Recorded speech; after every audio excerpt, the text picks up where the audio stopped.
వర్తమానము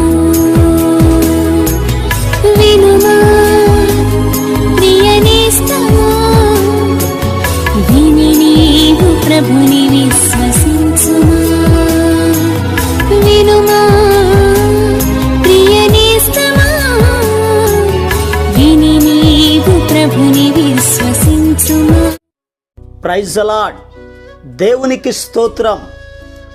అనుదిన మన్నా అనే ఈ ఆధ్యాత్మిక కార్యక్రమాన్ని వీక్షిస్తున్న ప్రియ సోదరి సోదరులారా, మన ప్రభువును రక్షకుడునైన యేసు క్రీస్తు అతి శ్రేష్టమైన నామములో మీ అందరికీ శుభాలు వందనాలు తెలియచేయుచున్నాను.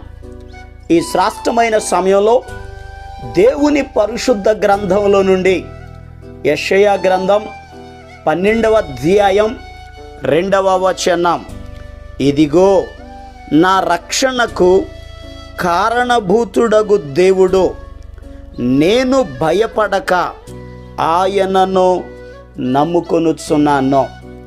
ప్రభునందు ప్రియ దేవుని యొక్క బిడలారా, ప్రవక్తల గ్రంథాలలో పెద్ద ప్రవక్తలలో ఒకడైనటువంటి యెషయా గారు ఈ యెషయా గ్రంథం 12వ అధ్యాయం 2వ వచనములో ఒక శ్రేష్టమైన విషయాన్ని తెలియపరుస్తున్నారు. నేను భయపడక ఆయనను నమ్ముకొనుచున్నాను. నిజమే ప్రియ దేవుని బిడ్డలారా, ఈ భూలోకంలో ఉన్న ప్రజలందరూ కూడా ఆయనని నమ్ముకోవాలి. ఆయనను నమ్ముట ద్వారా మేలు కలుగుతుంది. ఈ భూలోకంలో చాలామంది ధనాన్ని నమ్ముకునేవారు, బలాన్ని నమ్ముకునేవారు, బంధువులను నమ్ముకునేవారు, స్నేహితులను నమ్ముకునేవారు, పదవిని నమ్ముకునేవారు, ఆస్తులను నమ్ముకునేవారు. చాలామంది నమ్మి మోసపోయారు. వాక్యంలో రాయబడి ఉంది, మనుషులను నమ్ముకొనుట కంటే యెహోవాను ఆశ్రయించుట మేలు అని వాక్యం చెప్తుంది. ప్రియ దేవుని బిడ్డలారా, మనుషులను నమ్మి మోసపోయావేమో, దేవునిని నమ్మండి. ఆయన మేలు చేసే దేవుడు. ఈ శ్రేష్టమైన సమయంలో ఒక వ్యక్తి దేవునిని నమ్ముట ద్వారా వచ్చే మేలేమిటో ఈ సమయమందు జాగ్రత్తగా దేవుని వాక్యాన్ని మనం ధ్యానం చేద్దాం. కీర్తనల గ్రంథం 22వ కీర్తన 4వ వచనములో ఒక అద్భుతమైన మాట ఇక్కడ కనబడుతుంది. ప్రజలు వారిచ్చిన సాక్ష్యం, వాక్యంలో రాయబడిన మాట. కీర్తనల గ్రంథం 22వ కీర్తన 4వ చరణములో ఈ రీతిగా రాయబడి ఉంది, మా పితరులు నీ యందు నమ్మిక ఉంచిరి, వారు నీ యందు నమ్మిక ఉంచగా నీవు వారిని రక్షించితివి. ప్రియ దేవుని బిడ్డలారా, భక్తులు దేవుని సన్నిధిలో సాక్ష్యమిస్తూ ఉన్నారు. మా పితరులు నీ యందు నమ్మిక ఉంచారు, వారు నిన్ను నమ్ముట ద్వారా వారు రక్షించబడ్డారు. ఒక వ్యక్తి దేవునిని నమ్ముట ద్వారా రక్షణ కలిగిద్ది. ప్రియ దేవుని బిడ్డలారా, మన జీవితాలలో దేవుడు మనలను రక్షించాలి అని అంటే ఆయనను మనం నమ్మాలి. ఆయన్ని నమ్మినప్పుడు ఆయన మనలను రక్షిస్తాడు. రక్షణ 2 రకాలు, శరీర సంబంధమైన రక్షణ, ఆత్మ సంబంధమైన రక్షణ. వాక్యం చెప్తుంది, రక్షణ యెహోవాది, ఆయనే రక్షించే దేవుడు. శరీర సంబంధంగా మనకు ఎన్ని శ్రమలు వచ్చినా, శోధనలు వచ్చినా, ఇబ్బందులు కలిగినా, ప్రతి కీడులో నుండి కూడా ఆయనే మనలను రక్షిస్తాడు. మనం ఆయన్ని నమ్ముకున్నప్పుడు మన మీదకి వచ్చిన ప్రతి శత్రువు చేతిలో నుండి దేవుడు మనలను విడిపిస్తాడు. పరిశుద్ధ గ్రంథంలో 2వ దినవృత్తాంతముల గ్రంథం 14వ అధ్యాయం మనం జాగ్రత్తగా ధ్యానం చేస్తే అక్కడ యూదా దేశాన్ని ఆసా అనబడిన రాజుగారి పరిపాలన చేస్తూ ఉన్నారు. ఆసా రాజు పరిపాలన చేస్తున్న దినాలలో కూషీయుడైనటువంటి జరహు అనేటటువంటి వ్యక్తి 1000 సైన్యమును తీసుకొని ఆ దేశం మీదకి యుద్ధానికి వచ్చాడు. ఆ సమయమందు ఈ ఆసారాజు యూదా ప్రజలు దేవునిని నమ్ముకున్నారు. వారి బలాన్ని నమ్ముకోలేదు, ఆయుధాలని నమ్ముకోలేదు, సైన్యమును నమ్ముకోలేదు, సైన్యాధిపతిని నమ్ముకోలేదు, చుట్టుప్రక్కల ఉన్నటువంటి రాజులను నమ్ముకోలేదు. ఆసారాజు యూదా ప్రజలు దేవునిని నమ్మి దేవుని సన్నిధిలోనికి వెళ్ళి మొరపెట్టడం ప్రారంభించారు. ఈ 2వ దినవృత్తాంతముల గ్రంథం 14వ అధ్యాయం 11వ వచనంలో ఈ రీతిగా రాయబడి ఉంది. ఆసా తన దేవుడైన యెహోవాకు మొర్రపెట్టాడు. యెహోవా, విస్తారమైన సైన్యము చేతిలో ఓడిపోకుండా బలము లేని వారికి సహాయము చేయుటకు నీకన్నా ఎవరునూ లేరు. మా దేవా యెహోవా, మాకు సహాయము చేయుము, నిన్నే నమ్ముకొని ఉన్నాము. ప్రియ దేవుని బిడ్డలారా, చాలా జాగ్రత్తగా గమనించండి. ఇలా ప్రార్థన చేశాడు ఆసారాజు. యూదా ప్రజలు దేవుని దగ్గరకు వెళ్ళి, అయ్యా నీవే మాకు బలమయ్యా, నీవే మాకు శక్తిని కలుగజేసేవాడివి, శత్రువుల మీద జయమిచ్చేవాడివి, శత్రువు చేతిలో నుండి విడిపించేవాడివి అని దేవుని సన్నిధిలో వారు ప్రార్థన చేయగా ప్రభు చెప్పారు, యుద్ధము మీరు కాదు, యుద్ధము నేనే జరిగిస్తానని. శత్రువు చేతిలో నుండి దేవుడు వారిని విడిపించారు. ఈరోజు ఈ మాటలు వింటున్న ప్రియ దేవుని బిడ్డలారా, యూదా ప్రజలు, ఆసారాజు వారు రక్షించబడడానికి కారణం ఏమిటి? వాళ్ళ బలం కాదు, దేవుణ్ణి నమ్మారు, దేవుడు వారిని రక్షించాడు. ప్రియ దేవుని బిడ్డలారా, మన జీవితంలో కూడా దేవునిని మనం నమ్మగలిగితే శరీర సంబంధంగా ఆయన మనలను రక్షిస్తారు, ఆత్మ సంబంధంగా కూడా ఆయన మనలను రక్షిస్తారు. ఎందుకనగా వాక్యంలో రాయబడి ఉంది, ఏ భేదమును లేదు, అందరూ పాపము చేసి దేవుడు అనుగ్రహించు మహిమను పొందలేకపోతున్నారని వాక్యంలో రాయబడి ఉంది. అందరం పాపులమే, మరి పాపమునకు వచ్చు జీతము మరణమని వాక్యం చెప్తుంది, నిత్య నరకమని వాక్యం చెప్తుంది. ఆ నిత్య నరకము నుండి, అగ్నిగుండము నుండి తప్పించి రక్షించగలిగినటువంటి దేవుడు యేసుక్రీస్తు ప్రభు. ఆయన పరిశుద్ధుడైన దేవుడు. ఆయన భూలోకములోనికి వచ్చారు, సర్వలోక పాప పరిహారార్థమై కలువరిగిరి సిలువలో మరణించారు. 3వ దినమున మృత్యుంజయుడిగా తిరిగి లేచారు.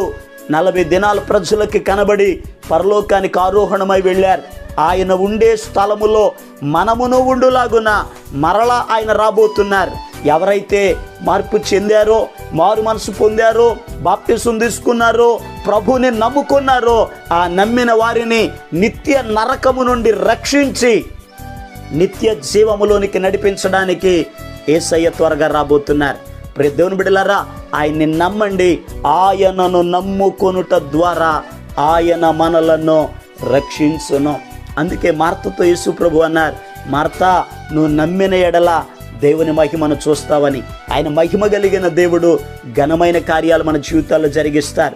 ఆయన్ని నమ్ముట ద్వారా వచ్చే మేలేమిటో మరొక విషయాన్ని ధ్యానం చేద్దాం. చూడండి, పరిశుద్ధ గ్రంథంలో నుండి కీర్తనల గ్రంథం 37వ కీర్తన 5వ వచనం. నీ మార్గమును యెహోవాకు అప్పగింపుము, నీవు ఆయనను నమ్ముకొనుము, ఆయన నీ కార్యమును నెరవేర్చును. ప్రియ దేవుని బిడ్డలారా, దేవునిని నమ్ముకొనుట ద్వారా మన కార్యములను నెరవేరుస్తాడు. కార్యము అనగా పని అని అర్థం. మనం చేసే పనులు నెరవేర్చబడాలి, మనం చేసే పనులు సఫలపరచబడాలి అని అంటే దేవుణ్ణి నమ్మాలి. వాక్యంలో రాయబడి ఉంది, నమ్ముట నీ వలన అయితే నమ్మువానికి సమస్తము సాధ్యమని వాక్యంలో రాయబడి ఉంది. ప్రియ దేవుని బిడ్డలారా, నువ్వు చేసే పనులు సఫలమవ్వాలంటే, నువ్వు చేసే ఉద్యోగంలో అభివృద్ధి చెందాలంటే, నువ్వు చేసే వ్యాపారం ఫలభరితంగా మార్చబడాలి అని అంటే, నువ్వు చేసే చేతి పనులలో ఉన్నత స్థితిలోనికి రావాలి అని అంటే దేవుని నమ్మండి, ఆయన మీద ఆధారపడండి, ఆయన ఆశ్రయించండి, ప్రార్థించండి. దేవుడు మీ పనులను సఫలం చేస్తాడు. అందుకే కీర్తనాకారుడు అంటారు, యెహోవా నా పక్షమున కార్యము సఫలము చేయునని. ఆయన సఫలం చేసే దేవుడు మన ప్రతి పనులను సఫలం చేస్తారు. మరి ఇంకొక మాటను జాగ్రత్తగా ధ్యానం చేద్దాం. ఇర్మియా గ్రంథం 17వ అధ్యాయం 7వ వచనం 8వ వచనం. యెహోవాను నమ్ముకొనువాడు ధన్యుడు, యెహోవా వానికి ఆశ్రయముగా ఉండును.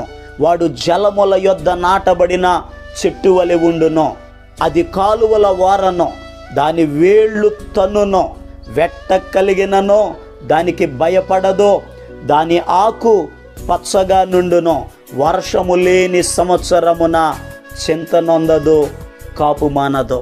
ప్రియ దేవుని బిడ్డలారా, ఈ ఇర్మియా గ్రంథం 17వ అధ్యాయంలో యెహోవాను నమ్ముకున్న వ్యక్తిని ఒక చెట్టుకు పోల్చారు. ఆ చెట్టు ఎక్కడుంటుంది అని అడిగితే జలముల యొద్ద నాటబడిన చెట్టులాగా ఆ వ్యక్తి ఉంటారు. ఎవరైతే దేవునిని నమ్ముతారో ఆ దేవుని నమ్మిన వ్యక్తి అట భయపడడట. వెట్ట తగిలిననో, వెట్ట అనగా ఎండ శ్రమలకు గుర్తుగా ఉంది. శ్రమ కలిగిననో భయపడడు. అంత మాత్రమే కాదు, అతని ఆకు పచ్చగా నుండును, వర్షము లేని సంవత్సరం అనగా కరువులో కూడా చింతనందడో, సమృద్ధిగా ఉంటాడు. ప్రియ దేవుని బిడ్డలారా, ఒక వ్యక్తి దేవునిని నమ్మితే ఆ దేవుని నమ్మిన వ్యక్తి జలముల యొద్ద నాటబడిన చెట్టులాగా ఉంటాడు. ఎండ అనబడిన శోధనలు వచ్చినా, శ్రమలు వచ్చినా, సమస్యలు వచ్చినా, కరువులు వచ్చినా, ఇబ్బందులు కలిగినా అతడు సమృద్ధిగా ఉంటాడు. అతడు సమృద్ధిగా ఉండడానికి కారణం దేవునిని నమ్మాడు. దేవుని నమ్మిన వారు ఆశీర్వదించబడతారు. ఈరోజు ఈ మాటలు వింటున్న ప్రియ దేవుని బిడ్డలారా, మన జీవితంలో కూడా దేవుణ్ణి నమ్ముదాం. ఆయన నమ్మితే ఆయన రక్షిస్తాడు. ఆయన్ని నమ్మితే నీ కార్యములను సఫలం చేస్తాడు. ఆయనను నమ్మితే సమృద్ధిని కలుగజేస్తాడు. ఈ మాటలు వింటున్న ప్రియ దేవుని బిడ్డలారా, ఇంకా నమ్మకపోతే ప్రభువుని నమ్మండి, ఆయన ఆరాధించండి, ఆయన పాదాల దగ్గరికి రండి, ఆయన వాక్యాన్ని ధ్యానించండి, మార్పు చెంది మారు మనసు పొంది రక్షించబడండి. దేవుడు మిమ్ములను, మీ కుటుంబాలను ఆశీర్వదించునుగాక. మీ కొరకు నేను ప్రార్థన చేస్తాను. తల వంచండి, కళ్ళు మూసుకోనండి, ప్రార్థనలు ఏకీభవించండి. మహాపరిశుద్ధుడును ప్రేమ కలిగిన మా తండ్రి, అయా నీ బిడ్డలను మీరు దీవించండి, ఆశీర్వదించండి, ఆరోగ్యవంతులుగా తీర్చిదిద్దండి. నమ్మిన వారి జీవితంలో గొప్ప కార్యాలు చేసే దేవా, ఈ మాటలు వింటున్న బిడ్డల జీవితాల్లో గొప్ప కార్యాలు జరిగించండి. బలహీనులుంటే మీరు బాగు చేయండి అయ్యా, సమస్యల్లో ఉంటే విడిపించండి అయ్యా, రక్షణ లేని వారికి రక్షణ దయచేయండి అయ్యా. ప్రత్యేకమైన రీతిలో ఈ దినమంతయు కూడా నీ బిడ్డలు చేయుచున్న ప్రయాణాలలో, పనులలో సమస్త అవసరతలను మీరు తీర్చండి. నీ బిడ్డలను దీవించండి, ఆశీర్వదించండి. ఘనమైన ఆశ్చర్యమైన నీ కార్యాలు జరిగించమని, సమస్త మహిమ ఘనత ప్రభావాలు మీరు పొందుకొనమని యేసు క్రీస్తు అతి పరిశుద్ధమైన నామం పేరట ప్రార్థన చేసి అడిగి పొందుకొని ఉన్నాము తండ్రి, ఆమేన్. మన ప్రభు అయిన యేసు క్రీస్తు కృప మీకు తోడుగా ఉండి నడిపించునుగాక, ఆమేన్. ఈరోజు పుట్టినరోజు మరియు పెళ్లి రోజు జరుపుకుంటున్న వారికి సీసలి మన్నా చర్చి తరపున మా కుటుంబ పక్షముగా మీకు శుభాలు తెలియపరుస్తున్నాం. May God bless you. దేవుడు మీకు తోడుగా ఉండి మిమ్మల్ని ఆశీర్వదించునుగాక. దయచేసి గమనించండి, మీ కొరకును మీ కుటుంబం కొరకును దేవుడు మిమ్మలను అభివృద్ధి పరచాలని నిత్యము మేము ప్రార్థన చేస్తున్నాం. ఏమైనా ప్రార్థన అవసరతలు ఉన్న ఎడల ఈ స్క్రీన్ మీద కనబడుతున్న నెంబర్కి ఫోన్ చేసి తెలియపరచండి. ప్రియ దేవుని బిడ్డలారా, అనుదిన మన్నా అనే ఈ వర్తమానాలు మీ స్నేహితులకు, మీ బంధువులకు కూడా షేర్ చేయండి. మన్నా చర్చ్ సీసలి అనే ఈ యూట్యూబ్ ఛానల్ను సబ్స్క్రైబ్ చేయండి. అందరికీ వందనాలు. ఇక్కటులు ఇబ్బందులు నిన్ను చుట్టుముట్టినా, ఇక్కటులు ఇబ్బందులు నిన్ను చుట్టుముట్టినా,